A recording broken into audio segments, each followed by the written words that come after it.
กับทักทายสบายดีและสวัสดีพ่อแม่พี่น้องเบิดสุคนพี่น้องเนาะเปิดภาพมากับเบาฝนคือเก่ารอท่าเบานงเบาตูนพี่น้องเนาะเบาโกทีมงานเบิดทุกคนนั่นแหละมาแสดงความยินดีกับงานขึ้นบ้านใหม่ของน้องฮานพี่น้องเนาะ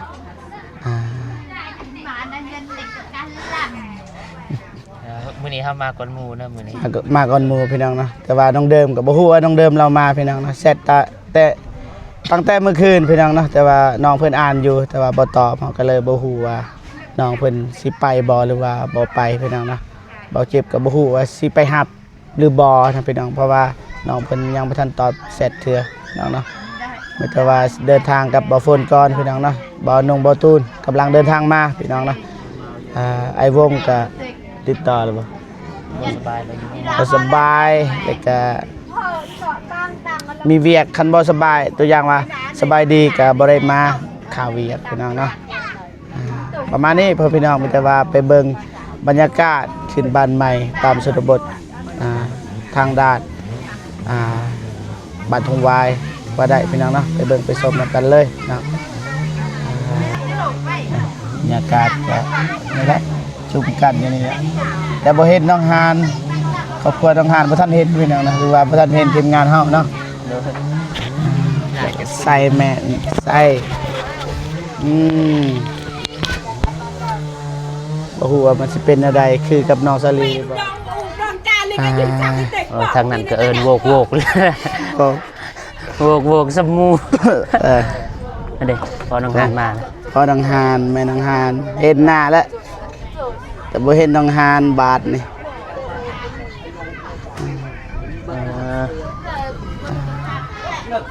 สบายดีเด้อสบายดีเด้อเอาไม้น้องฮันสบายดีเด้อลืมบันทึกกูกินทุกท่านและก็เอทุกท่านหรือว่าอยู่ในลาวและไทยและต่างประเทศก็ขอสวัสดีสบายดีเบิดสุขทุกคนเด้อจะได้ค่าเบียร์แต่เสาบ่กินยุ่งแต่เสานั่นได้คือว่ามาครบหน้าครบตามาเซินมาส่วนขึ้นเฮือนโดยกินข้าวบ่โดยแซ่บอยู่บ่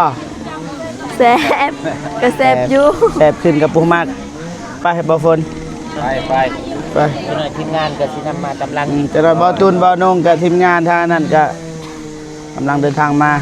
แต่ว่าเฮาเดินทางก่อนหมู่ซั่นซะโดยคิวเข้าบ่แม่นเอ้ยไปขึ้นไปเครื่องคองโดยโตกไปบ่ฮะก่อนเนาะcon hổ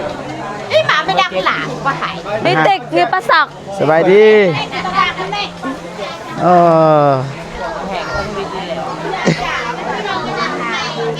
เราดับเป็นจัก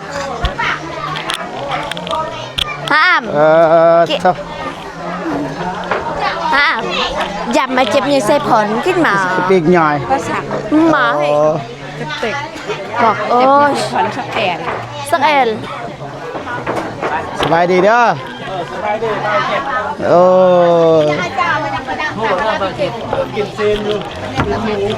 โอ้ทางนี้ก็กินเลยพี่น้องเลยปีกกระไรกระถาเวทลาบกระถากองเปกระถากระไรกระถานะครับสบายดีเด้อเด้อปีกย่อยอยู่ลุ่มพี่น้องเลยเขาจะเป็นขนาดเด็กไปขึ้นเฮือนเด้อไปขึ้นบ่ฝน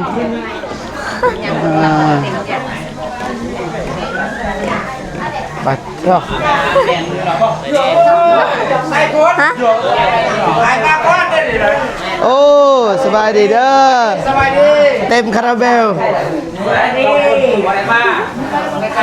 หยับไปตุกหยับสบายดีเด้อหยับแม่น้องน้ำฝนเราต้องเจ็บไปตุกแม่บ่ฝนเจ้าหน่อยแปสบายดีเด้อนี่ดอกเจ็บใส่ดอกใส่ปอนโอ้ยินดีพูดบ่พูดใส่ปอนแนวนั้นมันเป็นกระเต่าดิเมาแหละโอ้ใช่ไปนั่งอยู่หันบ่ไปนั่งบนกระไดโดยสบายดีเด้อสบายดี แนวนั้น โดย แนวนั้นมันเป็นพอเท่า เมา เมานั่ง นั่งอยู่นี่ข้างหน้า ไปยัง เต็มเลยมานอน มีตู้เซฟพี่น้องตู้เซฟชนบทอ่า นั่งก้อนอยู่นี่ บา ปา งานมา โทษ แต่ง มาแล้วบาทเอ้ามีแต่น้ำมัน มีอยู่ มีอยู่เอิ้นไว้ยังนี่บ่นะ ลาบ ลาบ อันนี้ดิ จ้ะ อันนี้ก็ลาบเพื่อกันมันมีก่อยบ่ ลายเหลืองในเจ้าบางคนนี่กินข้าวอ้ายสบายดีเด้อ เจ็บ จะไปเอาให้เด้ว่าจะมักกินผักเอ้า หมักปันไดได้ผัก อยาก มักบ่ กินซีดมากินข้าวพี่น้อง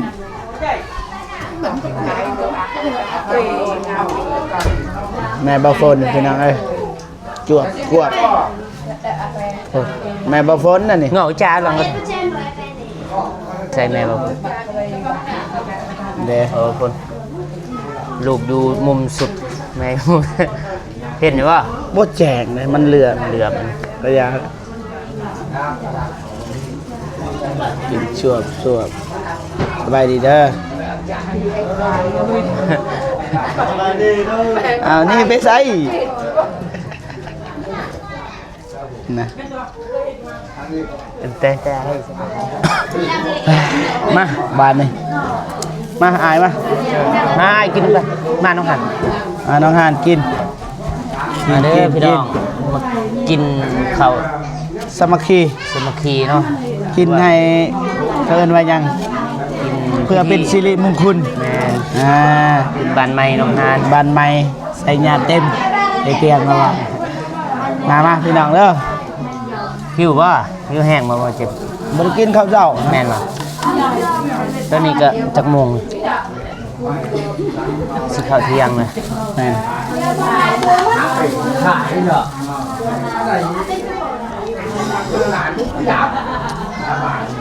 นี่เด้อเด้อจุดเบิกรุ่นใหม่ กินข้าว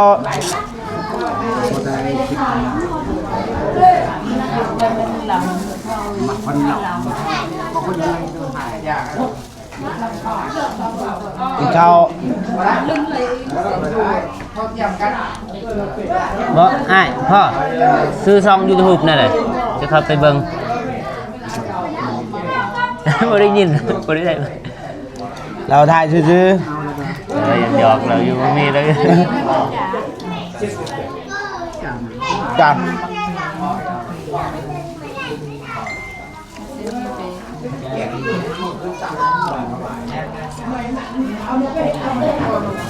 บ่ฮู้ว่าน้องเดิมน่ะสิมาหรือบ่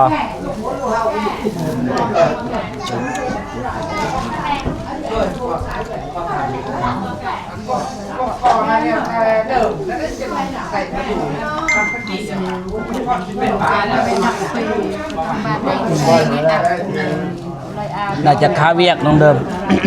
ครับบ่ บ่ฮู้บริตอบเสร็จอ่านหนังสือบริตอบน่าจะค้าเวียกเสร็จหาแต่เมื่อคืนแล้วเสร็จไว้ยานว่าสิชวนมื้อนี้มันบ่ทันก็เลยชวนแต่เมื่อวาน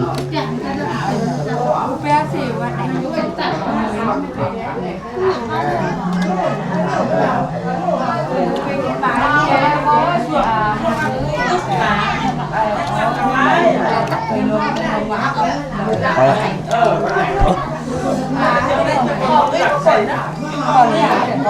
เป็นไง บันทึกเหรอ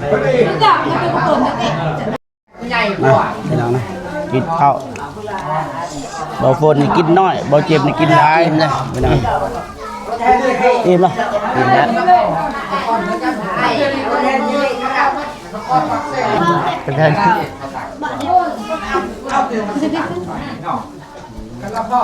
น้ำมัน อันนี้ก็รู้สึกว่าน้ำมันแบบมัน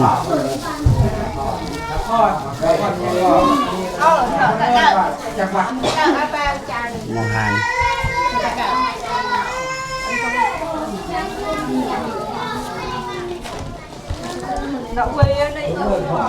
แม่บางคนบ่เห็นแล้วไฮไลท์ เป็นว่าเป็นทางให้เลยจะนั่งไปไกลคือก่อนคือก่อนให้เลย กัดแม่บ้าง ฮะ กังหา cha đơ cái mình là đơ mùa hè บางคนแปล cha อันนี้บ่ตัวแม่น้องฮันบ่นี่บ่แล้วว่ากินลูกหลานบ่มีหยังแล้วว่ามีสำนีกินสำนีมีน้อยกินน้อยมีหลายกินหลาย โดยอ่ะ เราก็คัน เบิดบ่สำนัก cái bé mơ cái bé rau rê nôm mà đậu bé của bồn โดย cái mình là cái bé prạ cái bé đồng là cái bé người bè โดยแปล คือแม่น้องฮันว่าก็คือวังยาเนี่ยบางคนแปลแล้วบอกคำเดียวแล้วก็ cái cu quạt บ่มีหยังหลายเพิ่นว่าตัวเองก็หาได้ซำนี้มีความสามารถซำนี้กินเพิ่น พูดบางหาใหม่ โอ้โหน้ำแม่เพิ่นว่าแม่เอา เอาไปเฮ็ดกินเอาเด้อบางคนเด้อ โดย ลงลืมก่อนเด้อละแซ่บป่ะแซ่บป่ะเหล้าป่ะน้ำหวาน mẹ một phần chặt mẹ cha sang ăn cười ở bên bàn โอ้ แล้วมาบ้านเลยกันจะกันหายโอน อิ่มป่ะ เป็นมือใจ อิ่มป่ะ มันนั่งกันเพ่เจอ ไม่น้องน้ำฝน เพ่ลังปีหกไปจังการไปละตะมู ว่ายังอย่า ไปใช่ใช่ เอาพอให้เด้อเนี่ยพี่น้องเอาเด้อมีก็กะว่าเอตะกังไทย แซ่บป่ะ กังลาวเด้อมีก็กังจากังตะกินเนาะ แม่เบาฝนพี่น้องเบิ่งเอา ว่ามาแวกันสิ คล้ายๆเบาฝนนี่แหละนี่ มันเบิ่งเนาะแนวว่าคำสิ แซ่บ ก็เฮ้ยเนี่ยพระเจ้า เบิด เรากินแพ จะไปทิมบ่ไปกินอ๋อคักอ่ะเซินแซบ เบียดจาลองปอกจาลองเนาะ สบายดีเด้อ วัดสบายดีคนเนาะว่าสบายดีก็ให้เงินสบายดีสมัครเรียนเนาะก็ว่า กิน โดนใจกระโมไปตะกังหาบอกก็ว่าเฮ้ยตะกังหลัง กินสบายดีพ่อเฒ่า สบายดี สบายดีไอ้ โดยสบายดีบ่เจ็บ สบายดีนี่ซ่าเท่กันเนาะ มาจะจังโมงไอ้ เอาเนาะ อายมาบ่ แม่ ที่หก ผมหัก8โมง 8 โมง โดย แสดงว่าอิ่มแล้ว บ่ว่าจะเต็มที่คือกันนั่นแหละ เอาไอ้มาจะคนเดียวเปล่า แม่นพอ2คนน่ะคาเวียก อ๋อ ที่เขามัน สบายดีผมเองก่อนเนาะ เต็มที่แล้วอิ่มมันบ่อิ่มหรอกก็กินไปเรื่อยๆเด้ ไปนอนไปการที่บ้านถึงก็มาโจ้ให้ดังนะครับแบบพ่อเนาะแต่ว่ามันก็ บ่มีป่ะแปลกกี่ยังปัก จ้า แปลก มีแล้วนี่ จ้าลองบ่จ้าลองเนาะไปก่อนที่บ้าน ดาวลมนี่เด้ มันก็เป็นแนวนี้แหละ แนวนี้ได้ เป็นแนวนี้แหละ พ่อเฒ่า อยู่กับอ้ายแล้วเราก็ให้กินข้าวเราบ่กิน อาจจะจงอยู่ ก็บ่ทนแล้วนอนหลายก่อน มวนเชิญเนาะมาแวงบ่ บ่เตียงมาแล้วบ่ได้เจอเรามางวดนี่อ้ายบ่ได้เจอเรา เจอบ่เจอแล้วเมื่อวานฮะก็ฮอดเมื่อคืนในประมาณ 12 โมงก็ถึงฮอดบ้าน กันใจน้ำตอนพวกน้องไปก็ลืมเห็นคลิปว่าน้องเหยียบ มันพุลงหั่นน่ะโอ้ยคันลงหั่น แม่นเพราะว่ามันเป็นหน้าผาแต่ว่ามันมีหญ้านะ โดย เขาจึงบ่เห็นบันไดบัดเบิ่งในกล้องก็บ่เห็นแต่ว่าเบิ่งตัวจริงน่ะเห็น เสียงอีหลีเนาะเสียงอีหลี มันไกล บ่เตียงก็บ่จักเอาเนาะเราก็บ่จักสิว่าละความเราอยากช่วยหั่นนะเราอยากช่วยว่าพี่น้องทุกอย่างอีหลีบัดนี้รถกับของเราเสียงเป็นเท่าไรเรายอมรับใจเรา เพ่ แม่นยอมรับใจบ่เตียงโอ้สุดยอดว่าสู้อีหลีเรา กับบ่เจ็บ แมนบ่เจ็บ นั่นแหละรวมมัดทีมงานนั่นแหละเดี๋ยวว่าสิพรนั่นแหละแมน รวมมัดทีมงานนั่นแหละแต่ว่าโอ้กันใจนำว่าโอ้ไปเหยียบหันนะมันพุ่ยลงหันน้อยเดียวนึงนะหันเนาะ บอลที่ล้อหน้ามันเหยียบนะครับยังแต่บอลเดียวหั่นแหละเพราะว่ามันทลายแล้วก็ยังแต่บอลเดียวแต่ว่ามันพลิกได้นะเพราะว่ามันมีโฟนะไอเตียงเราอันนั้นได้คันรถคันอื่นในแห่งที่ทางหลังมันสิเต้งบัดนี้ แม่น ล้อหน้ามันสิเต้งบัดนี้มันก็ทะลุเลยแต่ว่าอันนี้มันดึงเบิดนะทางนั้นก็ดึงทางนี้ก็ดึงมากันดึงมันก็ง่ายนะ บัดน้องเหยียบบุดหนึ่งหันวุบลงโอ้ยจนตกใจว่ะโอ้ยมันเป็นเหี่ยวเป็นหยังเนาะเฮาบ่เห็นเขาว่าบ้านนะบ้านไม่นักรถสิเข้าไปหา บ่มี นะ มีแต่รถจักร แล้วรถเบาเตียงให้มันรถมันต่ำสับนั่นเนาะเพราะว่าสูงๆหน่อยนึงโอเคแล้วของเรา ตามก็สำนันและรถอาย เดี๋ยวผู้โอ้สู้เตะบ้านก็โอ้ลูกเลือก เบิ่งบ่ เบิ่งมัดทุกคลิปเบิ่งไปเรื่อยเพราะว่าโอ้อายกับค่าเกี่ยวเขาคันบอลไปเสียอยู่ดอก ยังมีอยู่ งวดสิมานี่บ่ หมดสิมาจะหน่อย เดือน หนึ่ง พวกกันอายแข็งแห้งอยู่อยากไปเตะนำอยู่แล้ว ได้คือกัน ลงไปเตะ เนาะ ไอเตียงก็ลง ลงล่างซอง เราลงกันจะว่าได้ประตู โอ้บ่เจ็บกะพนันว่ากันบ่สิบ่เป็นยูทูบเบอร์กะพนันสำนันบ่ได้ธรรมดา คันเซียนะครับว่าสิเซาเป็นเลย แต่ว่าก็บ่เสียเสมอบุญแล้ว มามั่นใจแท้ มั่นใจเพราะว่ายังขนาดอยู่ก็ลืมเขายังรอดมาได้เลย บ่ บุญได้บ่ได้ธรรมดา มั่นใจแต่ว่าเขาไปนะไอเตียงละว่าคันแบบซอยเท่านี้อยากแจกประหมเท่านี้ก็แจกได้เพิ่นว่าแต่ว่าเฮาอยากซอยคนที่ด้อยโอกาสอีหลีนะ คนที่แบบว่าไปถ้าว่าออกทางยากกว่าซั่นถ้าได้เข้าไปบ่อยากออกมาทางนั้นคันได้ออกมาแล้วบ่อยากเข้าไปแล้ว มันไกลแน่ แม่นทางยาก ยากอีหลี โดย อยากบ่อยากสำได้ไปบ้านเขาสิไปแจกพระโฮมก็ยังไต่ค้อนไปบ่จะไปจักเทื่ออะไรครับบ้านเนี่ย ซองเทื่อหนึงในไปยามฝน เฉพาะว่าหูมัดทุกจุดเลย ฮู้ โอ้ธรรมดา เพราะว่าเฮาไปช้าเอาไปออกเดินทางไปเมืองก็ลืมออกเดินทางไปเมืองใหม่นี่แต่เช้าพอดีฮอดตอนแลงยกตัวอย่างนี่บ้านเฮากับเมืองดักจึงก็ลืมเฮากับเมืองดักจึงตัวใดพัฒนากว่ากัน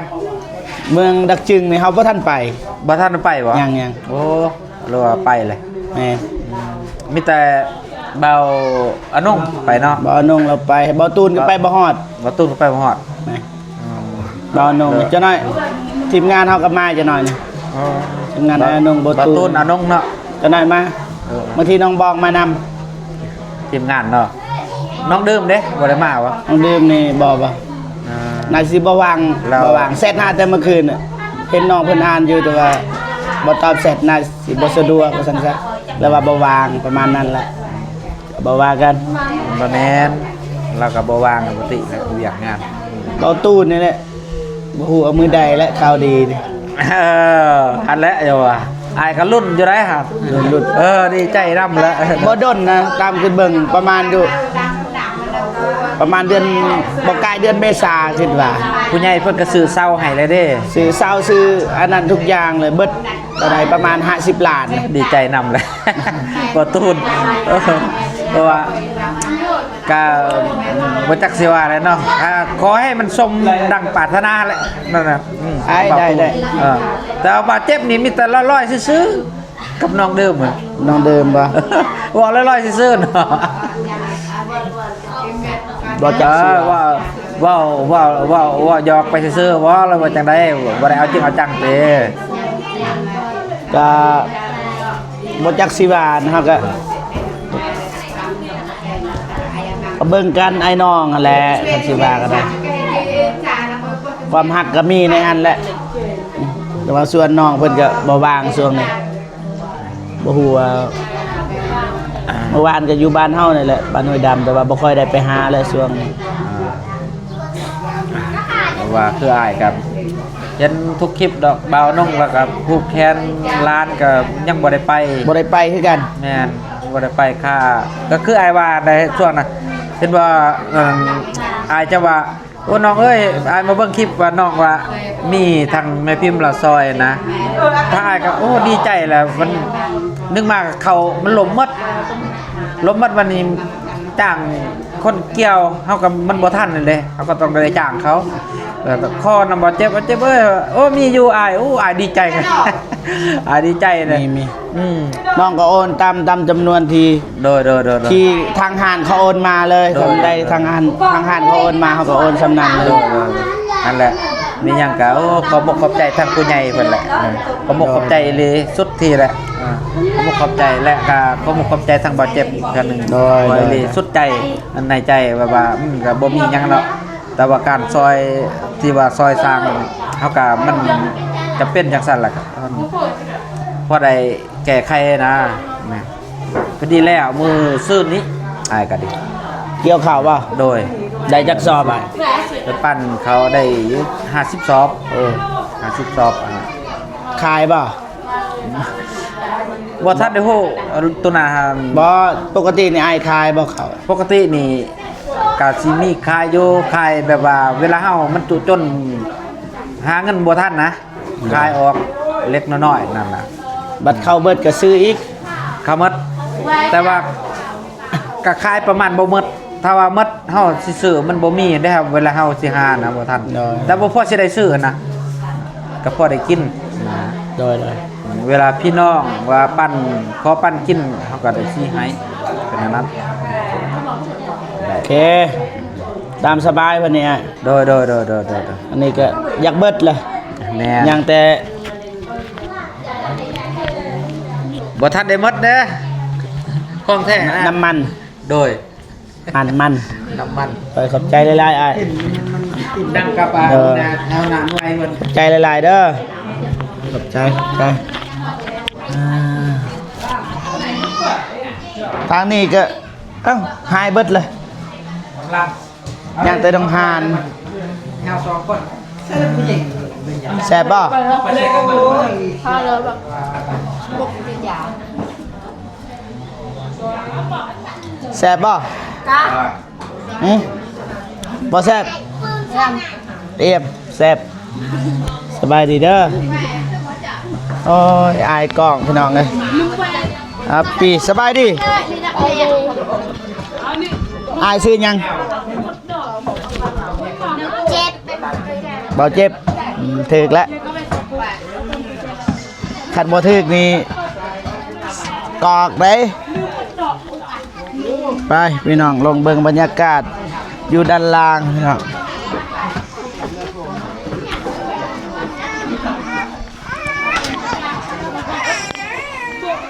ว้าวโถ่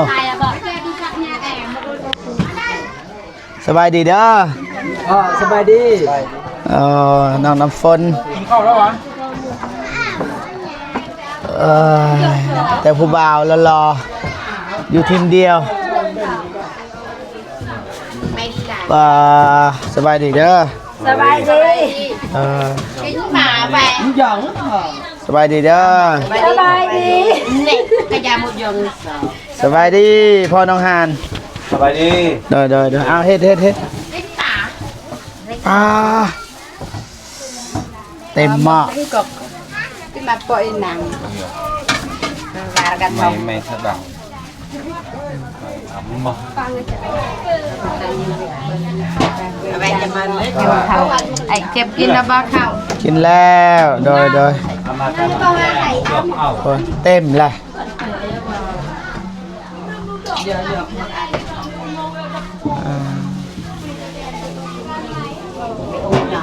โอเคพ่อพี่น้องเนาะเราเจ็บกลับมาจุดเดิมจุดเก่าที่เปิดคลิปบางอย่างพี่น้องนะกินข้าวเรียบร้อยพี่น้องนะอิ่มน้ำสำราญเราเจ็บจะทายบางส่วนให้พ่อพี่น้องได้เบิ่งนำกันพี่น้องเนาะกับประมาณนี้พ่อพี่น้องเนาะบ่ฝนจะมาพี่น้องเลยบ่ฮู้เอามือเอาหยัง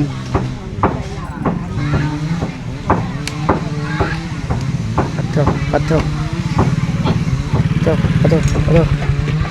มึงเอาอย่างส่งพระเท่าเด้อโอเคพ่อพี่น้องเบาเจ็บก็สิจบคลิปก่อนเนาะจังได๋ก็ขอบคุญกับคุณผู้ใหญ่ใจบุญทุกท่านFCทุกท่านที่เข้ามาเบิ่งมาชมคลิปของเบาเจ็บตั้งแต่ต้นจนจบแล้วก็บ่คำโฆษณาจังได๋ก็ขอให้พ่อพี่น้องจงมีแต่ความสุขสุขภาพแข็งแรงขออายุมั่นควรยืนนะความเจ็บบ่ให้ได้ความไข้บ่ให้มีปรารถนาสิ่งใดขอให้ได้สิ่งนั้นอย่าเจ็บอย่าจนแล้วก็ให้ล้ำๆรวยๆยิ่งๆขึ้นไปเด้อสาธุนะบ๊ายบายพี่น้อง